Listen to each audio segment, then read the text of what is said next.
नमस्कार, welcome to प्रकाशन point now. 15 अगस्त 1947 रात के 12 बजे जब पूरी दुनिया सो रही थी, भारत जाग उठा अपनी आज़ादी के सपनों को जीने के लिए। आज 2025 में हम मना रहे हैं अपना 79वां स्वतंत्रता दिवस, लेकिन इस आज़ादी के पीछे है संघर्ष, त्याग और एक गौरवशाली यात्रा जिसमें खुशियां भी हैं और चुनौती भी। आइए इस सफर को करीब से महसूस करते हैं।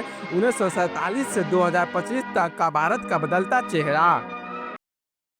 और हाँ, अगर चैनल पे न्यू आए हो तो प्लीज चैनल को सब्सक्राइब करो, लाइक करो, शेयर करो।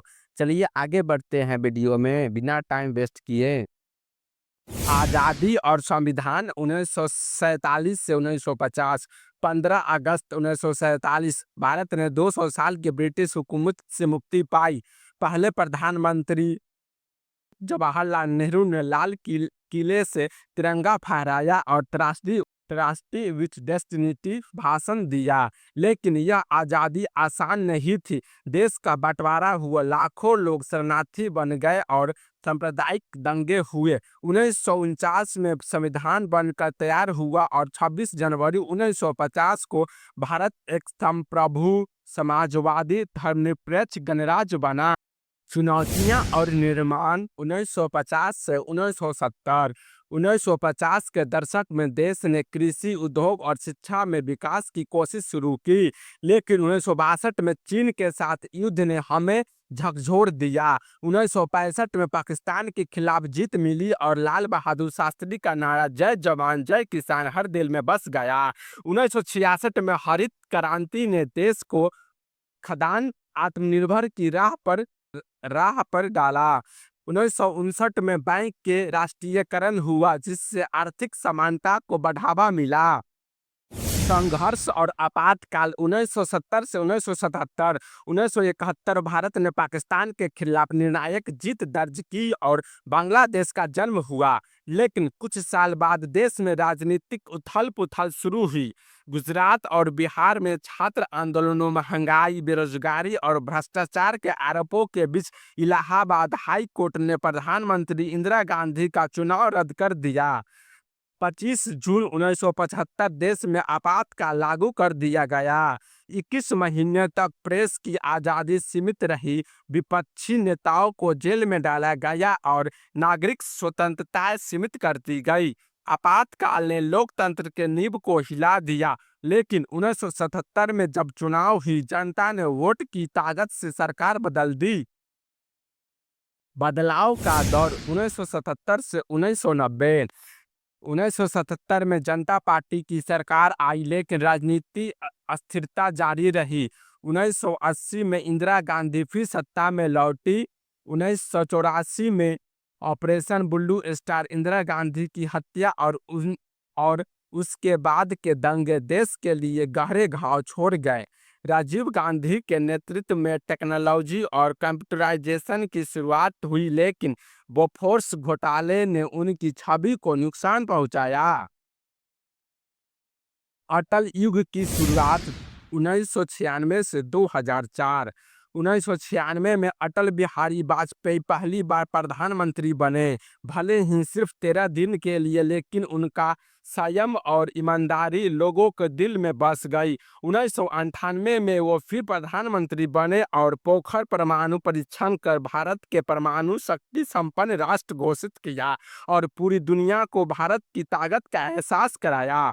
उसी साल लाहौर बस यात्रा के जरिए उन्होंने पाकिस्तान से शांति की पहल की, लेकिन 1999 में कारगिल युद्ध हुआ, जिसमें भारतीय सेना ने दुश्मन की करारी हार दी। उन्होंने उनके कार्यकाल में सड़क विकास के लिए गोल्डन क्रेडिलेटर प्रोजेक्ट, सस्ती दवाइयों के लिए जन औषधि योजना और अंतरिक्ष व विज्ञान में बड़े कदम उठाए गए। 2001 के गुजरात भूकंप और 2002 में चुनौ चुनौतियों के बावजूद वाजपेयी जी का नेतृत्व संतुलन और दृढ़ बना रहा। 2004 में उन्होंने कहा, मैं राजनीति में इसीलिए नहीं आया कि सिर्फ सत्ता भोगूं। मैं राजनीति में आया हूं कि देश बनाने के लिए उनका कार्यकाल भारत की राजनीति में एक स्वर्णिम माध्यम माना जाता है। आर्थिक क्रांति और नई पहचान। आर्थिक उदारीकरण का साल। डॉक्टर मनमोहन सिंह के नेतृत्व में भारत ने विदेशी निवेश, निजीकरण और ग्लोबल ट्रेड की ओर कदम बढ़ाया। 1998 पोखरण परमाणु परीक्षण ने भारत की ताकत दिखाई। कारगिल युद्ध में भारत ने दुश्मनों को मात दी। 2000 के दशक में भारत आईटी महाशक्ति बना। इसरो ने चंद्रयान और मंगलयान मिशन की शुरुआत की और मोबाइल क्रांति आई।